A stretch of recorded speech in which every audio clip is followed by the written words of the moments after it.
Bismillahirrahmanirrahim. Kemarin masih tentang indikator orang yang berakal sempurna ya, yaitu apa Pak kemarin?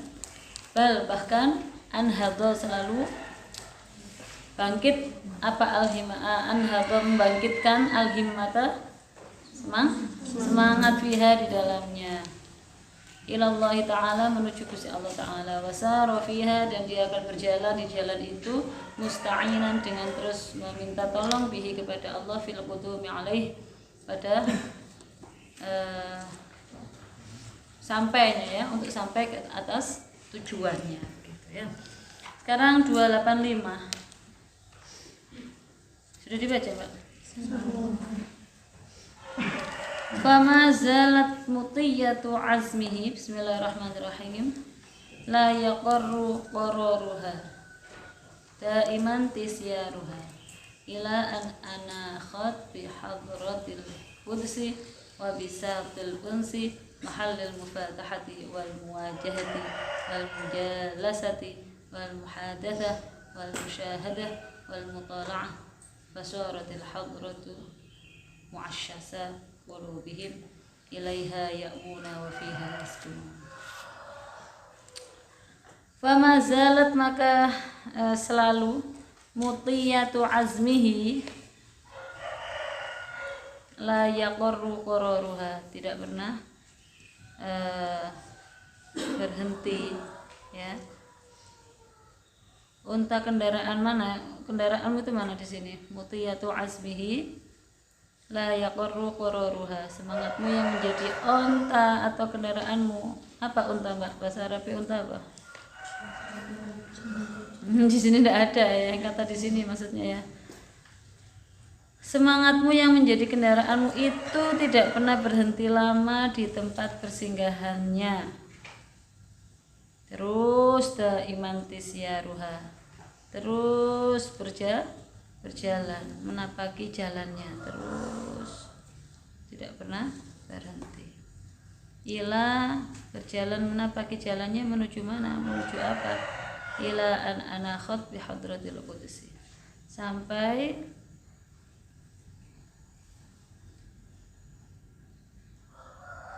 dia berada di kehadirat Gusti Allah yang Maha Suci Al-Qudsi, wa bisatil unsi, dan di atas permadani ketenteraman, mahal mufatahah, tempat terbukanya hati, mufatahah, wal muwajahah, dan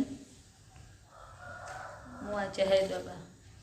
Saling bertatap muka, wal mujalasah, duduk bareng ya, duduk bersama, wal muhadatsah, tempat ngobrol ya, wal musyahadah, menyaksikan ya, tempat menyaksikan, wal mutala'ah, tempat ngangen mutala'ah, saling apa di sini, memandang, melihat, ngangen mutala'ah ya.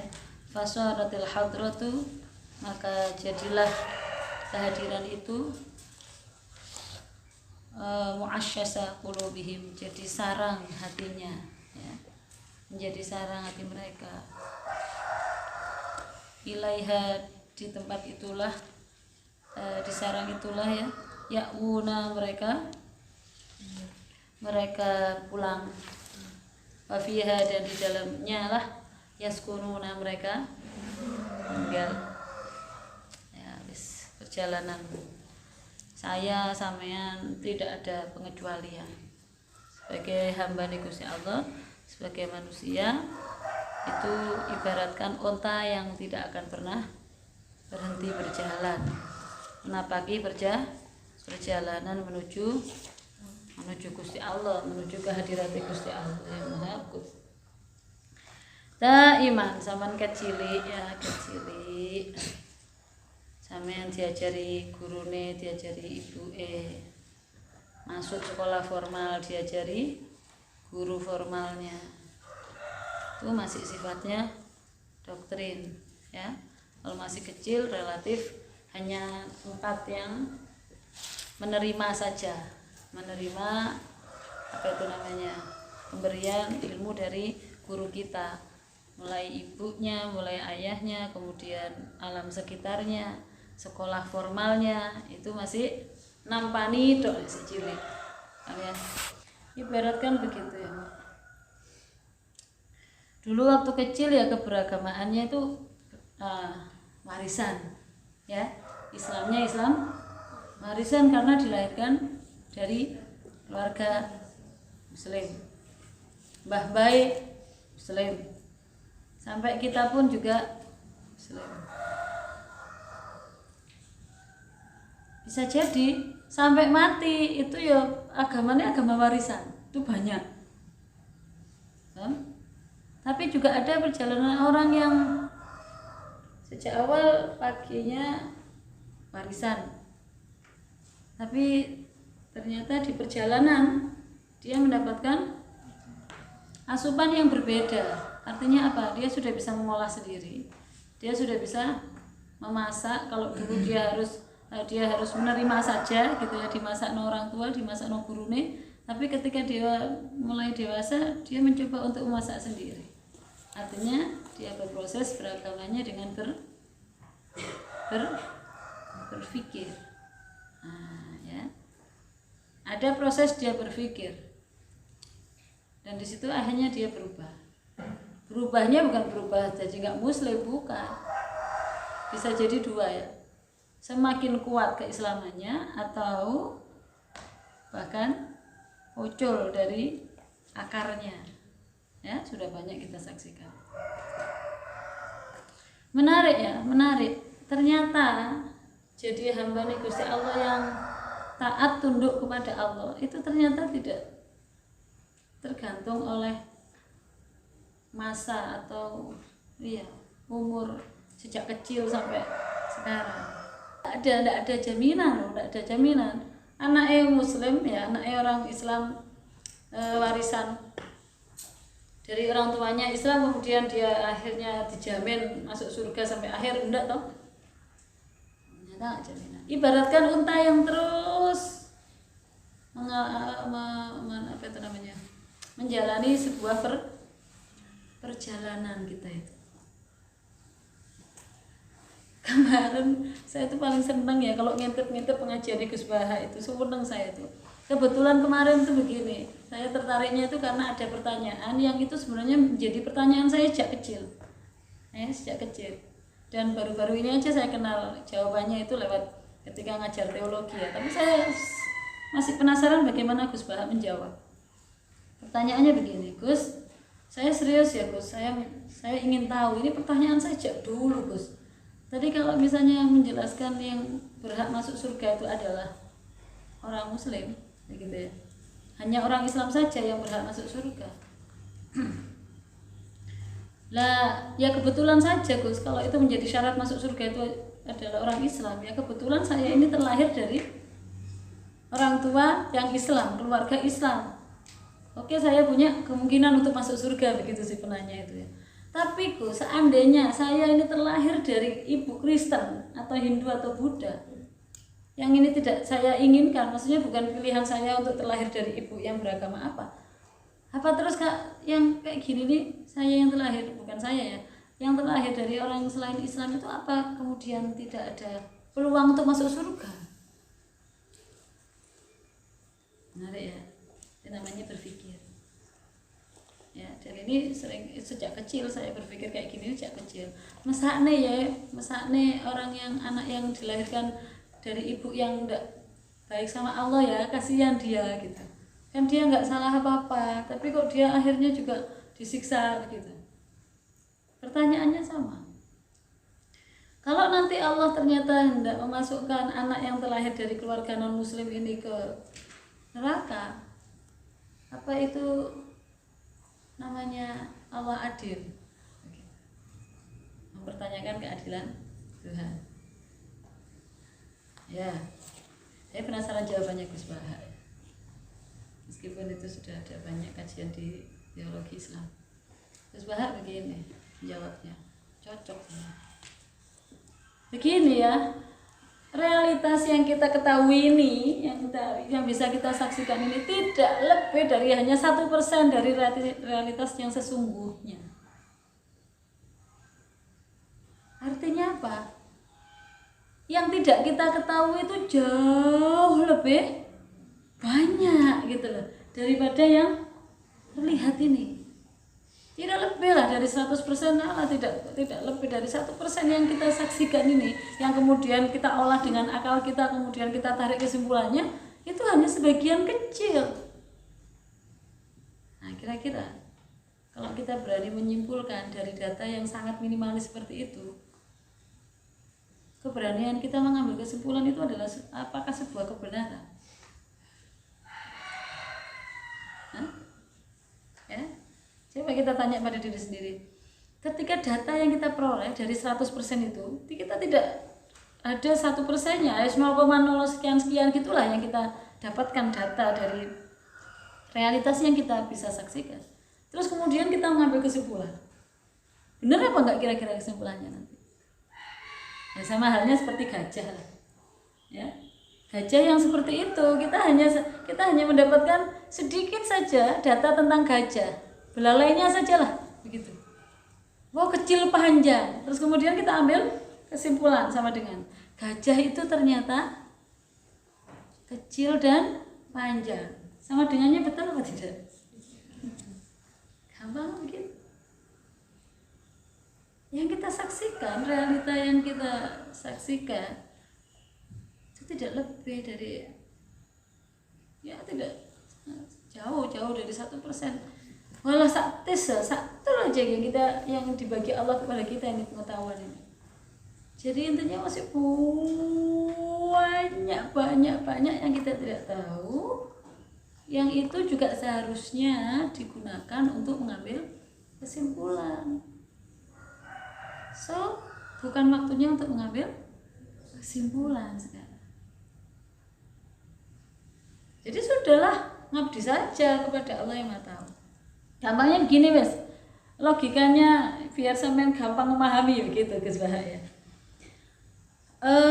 Negara Indonesia ini presidennya siapa? Jokowi gitu aja ya, Jokowi gitu aja. Kalau misalnya siapa yang berhak disebut sebagai warga negara Indonesia? Kalau misalnya orang mengakui bahwa presiden Indonesia itu ya Jokowi, ya siapa jadinya? Ya Prabowo gitu ya. Presiden Indonesia itu ya Jokowi ya Prabowo. Kira-kira dia berhak nggak untuk diakui sebagai WNI?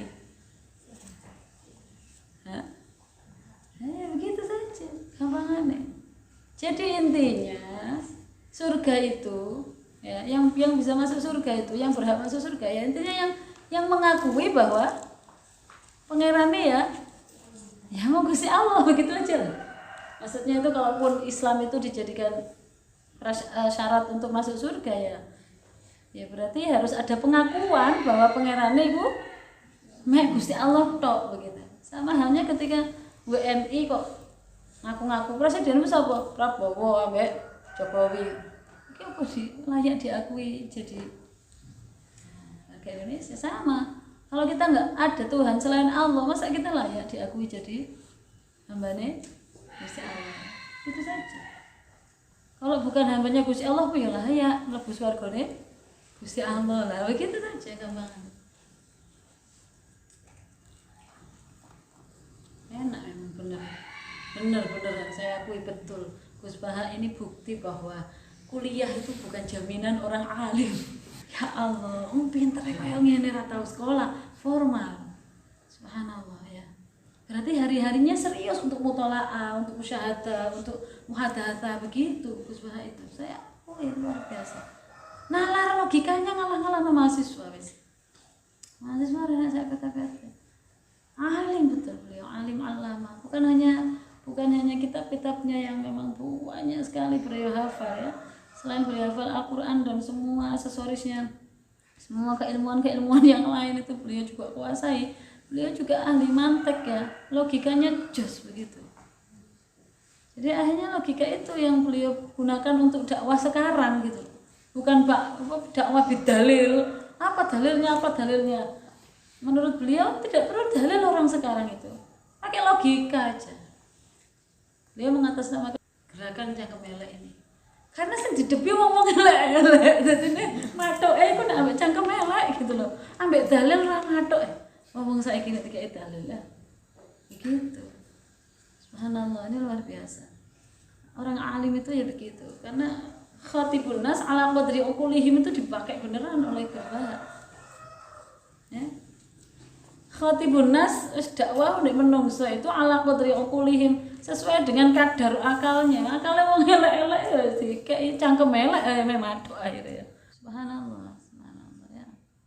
Ini loh Mbak, di luar sana dimanapun itulah ilmu Allah itu dapat kita dapatkan ya, bisa kita dapatkan di mana saja. Kita bisa menyaksikan apapun kalau kita kemudian di dalamnya kita mutalaah ya, kita tadabburi di sana, kemudian kita ngenangan, udahlah gak kurang-kurang Gusti Allah ini membuktikan kemahahebatannya, kemahabesarannya, kemahakuasaannya Allah itu loh. Nah, ini kalau kita ngaji yang hari ini sama zalat mutiyatu azmihi ya, kendaraan ini ya itu terus layak qurquraruha, tidak pernah berhenti lama di persinggahannya. Artinya guna istirahat dia itu diluk-tok, bukan kemudian istirahatnya itu untuk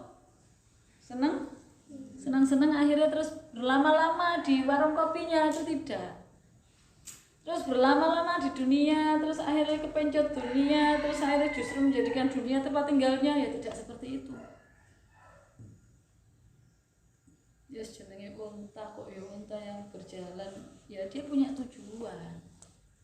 Adapun dia leleren diluk itu ya untuk mengumpulkan kembali kekuatannya untuk melakukan perjalanan berikutnya lagi gitu. Tidak kemudian terlena di tempat peristirahatannya ya. Sak enak-enak rest area kan ya. Rest area yang di tol-tol itu kan enak to Mbak. Masa sama kabeh enak ngira ndek kono. Enak ternyata ndek kene. Wis nek ngono ndek kene ae. Situ budal ndek omahe bae. Enak ndek rest area. Wis salah, wis sampai kesel selfie mangga. Sik turah-turah tempat untuk bisa selfie bagus. Iya kira-kira sama loh, sama dengan kita hidup di dunia ini. Kayak kita ini sedang ada di rest area ya, menampaki jalan tol yang panjang. Enak nek jalan tol ini jalan makadam bareng ya biasanya. Nek jalan tol ambek turu-turu enjoy ya. Enggak, ini makadam kadang ya, kadang-kadang kita harus melewati jalan itu. Kadang ya tersesat barang, nek tol gak tende tersesat yo. Wis jelas ngono. Nek lurus maro Kediri, nek belok kiri keluar ke Jombang, keluar ke enggak hidup kita itu ya sakjane wis diparingi arah-arah sampai Gusti Allah. Tapi ya kadang lewer barang ya. Sesat gitu. Daiman tisyaruha daiman, terus berjalan, terus menampaki jalannya. Ila an-ana hadratul qudsi, sampai menuju hadrat kehadirat Gusti Allah. Sampai menuju tujuannya ya di kehadirannya Gusti Allah. Wa bisatil unsi, dan di atas permadani ketenteraman ya. Ternyata sampai kepada Allah itu adalah sampai di tempat kita merasa ketenteraman yang sesungguhnya. Hati itu tentrem, ayem, itu adalah di kehadirat Gusti Allah. Sampai di Gusti Allah iku ati ku ora enek susah.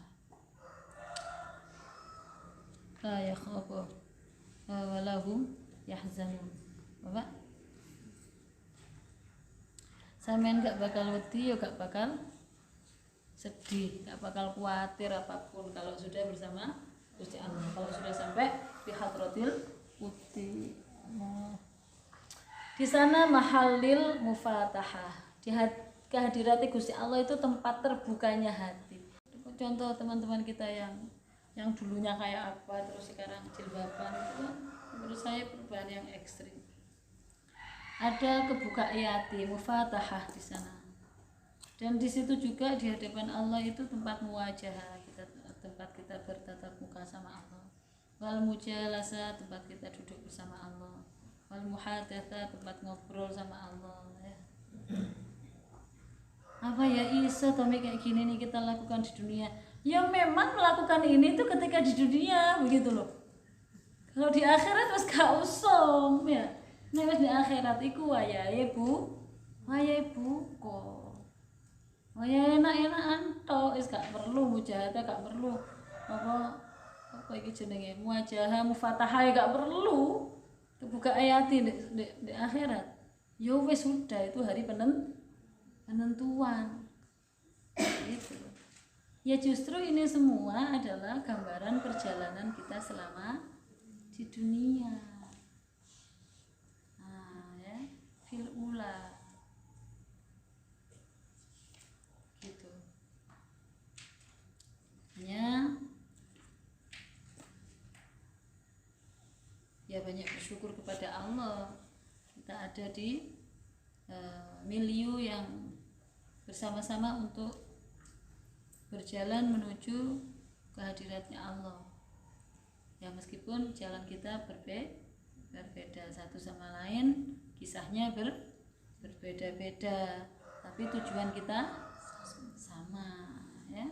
Kalau sudah punya kesadaran yang seperti itu, kita lebih bisa menghargai orang lain ya, perjalanannya orang lain, kemampuan orang lain. Itu yang ada bukan kita iri kepada yang kita anggap hebat, bukan. Yang ada itu justru menghargai penciptanya yang maha hebat ini loh. Hebat ya, subhanallah. Allah itu loh, anunya itu loh, ketokno iku lho pantes heran gitu loh. Mantes itu kok ya iso gitu. Mantes ilham ambek suarane ambek tabuhane ya ta. Anak sing mantes liyane gak iso, suarane gak apik, compreng gak karu-karuan, tapi ternyata dipantes dengan leadershipnya ya, bisa memimpin. Anak sing gak pati iso mimpin, tapi dipantes sampai Gusti Allah, iso manut ya. Apa itu giat gitu loh, maksudnya apa-apa kita ringan apa tangannya ringan, jadi akhirnya jadi seksi perlengkapan dipantas sampai Gusti Allah. Jajal sampai Gusti Allah digawe podo kabeh, dipantas sampai suaranya enak tok ngono kabeh, suaranya enak tok. Jajal kayak apa isi di pondok ya. Sing enak wong sahur mano pentino ya, renek sing masak itu, renek sing subhanallah. Sudah lah, hebatnya Allah itu mantes kabeh kok mato gitu loh ya. Jadi jangan kemudian ukuran teman kita itu kita plekne ndek awake dhewe. Ora pas. Sama. Melihat kehebatan temannya itu bukan kemudian menjadikan kita iri sama temannya, tapi justru menghebatkan penciptanya. Hebat ya Allah itu subhanallah, menjadikan Mbak itu bisa itu. Tapi memang sih Mbak itu nggak bisa ini, aku bisanya ini loh, kan begitu. Allah itu adil banget, adil. Jadi memang perlu kita punya mahal mufatahah, muajahah, mujalasah, muhadatsah, musyahadah, muthala'ah. Ini kita perlu untuk membuat, ya nggak perlu orang lain, nggak perlu pihak lain untuk memaksa kita berada di mahal itu, di tempat kita bisa terbukanya hati. Sebenarnya nggak perlu orang lain ya.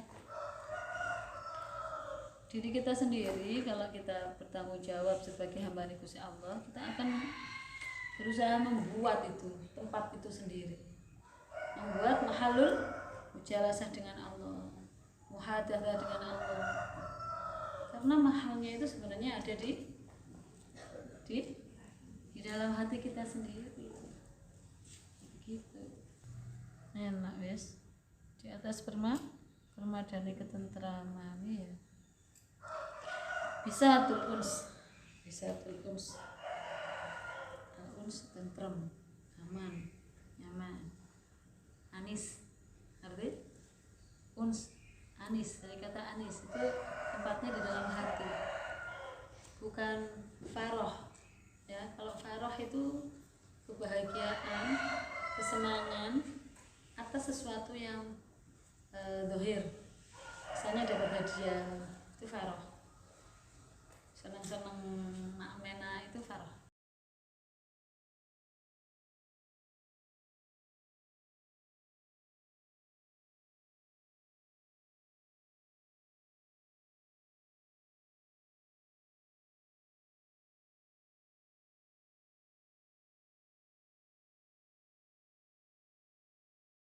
Sudah banyak hasil dari perenungan, hasil dari pengamatan ya, baik perenungan oleh hati, pengamatan oleh indera, dan pemikiran oleh akal, itu mengambil kesimpulan, ternyata didapatkan kesimpulan sama dengan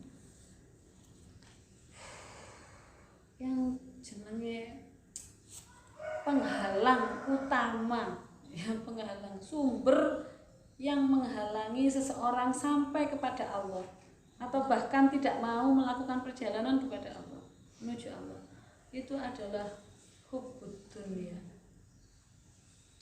Wis hasil dari wis dinding gon lah, masih wong alim lah, saya masih wong yang biasa berkecimpung dengan Al-Quran sekalipun, dengan apa, nek sik butuh itunya, nek sik seneng ambek dunya, itu akhirnya terus gelodakan gitu loh. Perjalanan yang menuju Allah itu sulit.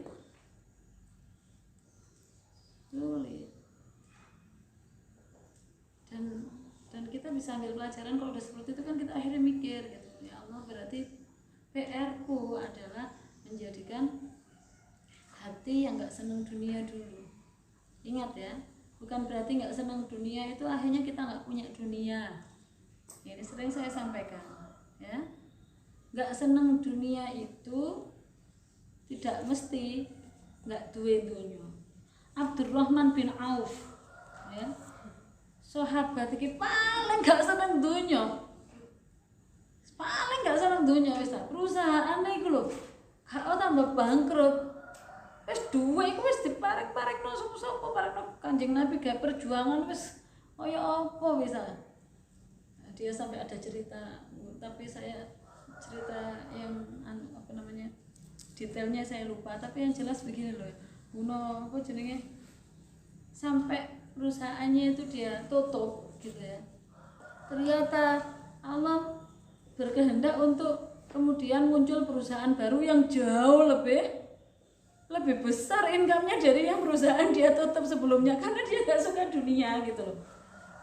Lebih aja nutup wis, aku mau wis pokoknya bentino-tino kok amen ambek wis mau tak tutup gitu ya, dia nggak mau usaha itu wis kakean duwe begitu.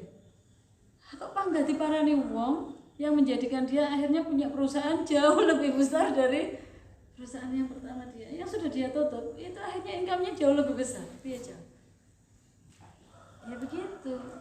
Artinya Allah bilang ya ngono iku lho, ini Allah mengendaki sama moh ya bangga Gusti Allah paring gitu. Yang penting hatine awake dhewe iki gak seneng mau jabatan, tambah dikindil jabatan terus, ora gelem leren jabatannya dengan darinya. Mau gak seneng jabatan, tapi sepanjang tahun dia nggak pernah nggak jabat. Sebaliknya mau sing gendengi jabatan sampai tua gak kumanan kursi, real itu mbak ya. Makanya ketika saya bilang yang penting hati aja sampai seneng dunia ya, iku PR awake dhewe temen gitu. Tapi sampean jangan berpikir ketika Umi bilang sampean ndak usah seneng dunia itu akhirnya terus sampean apa Umi kok mengarahkan kita jadi orang yang nggak punya, atau enggak seperti itu ya. Gak seneng dunia itu bukan sama dengan ndak punya dunia. Masalah punya nggak punya itu nah Gusti Allah ya. Jadi pancen butuh si anu dhewe urip di dunia kok ya. Nggak mungkin kita terlepas dari dunia. Yang penting ati lho Pak, ati. Ayo noto atine ben awake dhewe iki gak duwe ati sing kumantel di dunia gitu.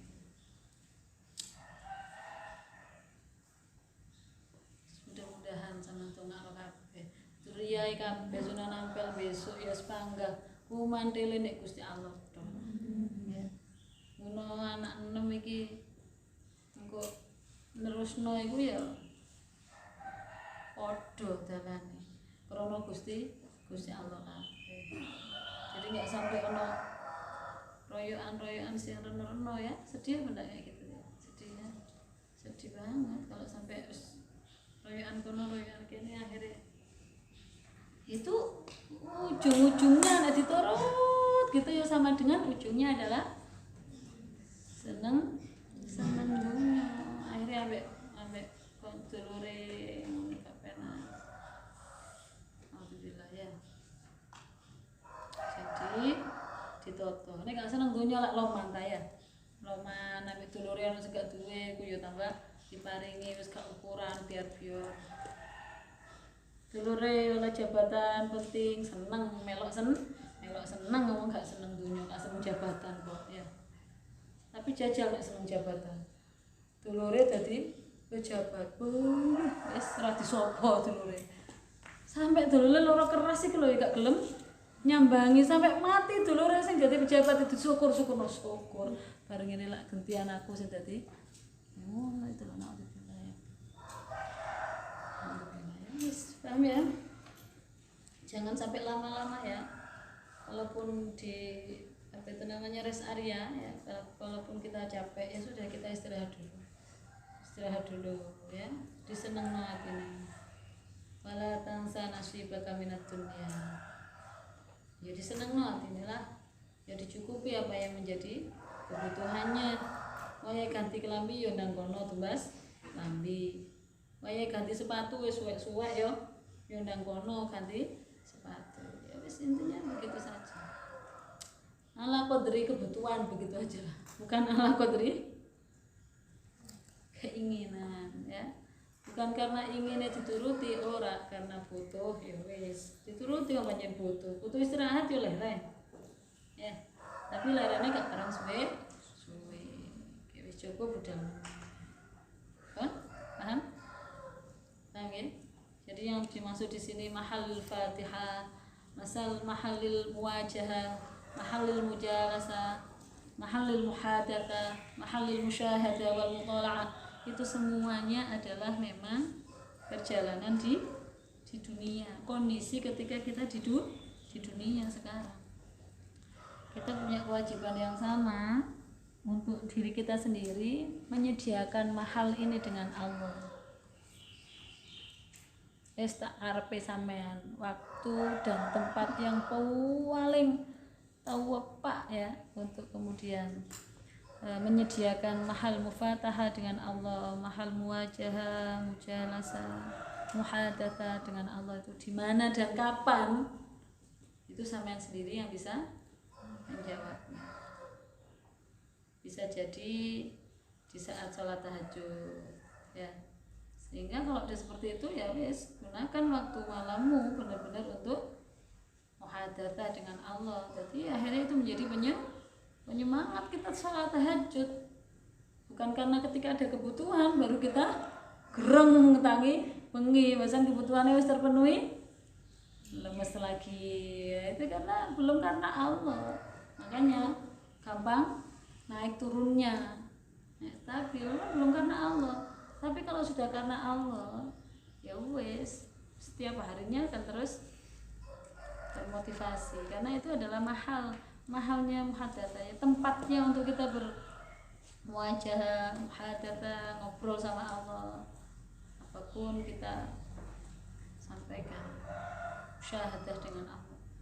Ada yang di waktu duha, ada yang di saat kerja, ada loh kayak gitu, bagus loh kalau menyediakan mahal kerjanya, tempat ketika waktu kerjanya itu sebagai tempat untuk berkomunikasi dengan Allah, itu hebat sekali menurut saya ya.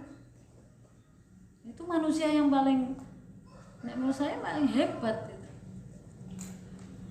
Tangi bengi terus khusyuk dengan Allah itu wajar. Tapi ketika dia bekerja dengan manusia di siang harinya, kok artinya panggah kumandal Gusti Allah sehingga menjadi tameng dia untuk berbuat yang tidak baik. Nah, ini hebatnya di situ. Nah, soalnya pengaruh lingkungan itu sangat besar untuk berbuat maksiat, berbuat yang tidak disukai Allah, tapi ternyata dia tetap bertahan di jalan Gusti Allah. Wah, itu hebat sekali itu. Bisa? Ya, bisa dipahami ya? Mikir. Oh, penting Mbak, mikir itu penting banget ya kan ya? Oh, penting mikir. Untuk perjalanan menuju Allah ini loh lebih cepat ketika kita gunakan juga ketiganya. Ya, hati, akal, dan indera. Ya, hati, akal, dan indera. Kalau kita gunakan tiga-tiganya, cepat kita wes pakai sampai tujuan tuh cepet. Kalau hanya pakai hati saja, misalnya wiritan panjang, itu bukannya nggak baik gitu. Tapi kalau tidak dilibatkan akal dan inderanya, rada suwe kayak gitu, rada suwe. Atau bahkan ya kadang-kadang ya preset barang. Begitu juga nih akal toh lebih nemen potensi kepresete. Ya, yang pertama. Atau indera toh sing didelok wala wis bar. Yang dijadikan ambil kesimpulan adalah sumbernya indrawi toh ya tambah salah kabeh. Tiga-tiganya. Yo wirid, yo tangi bengi, yo ngaji, yo mikir, yo ngamati. Mudah-mudahan manfaat.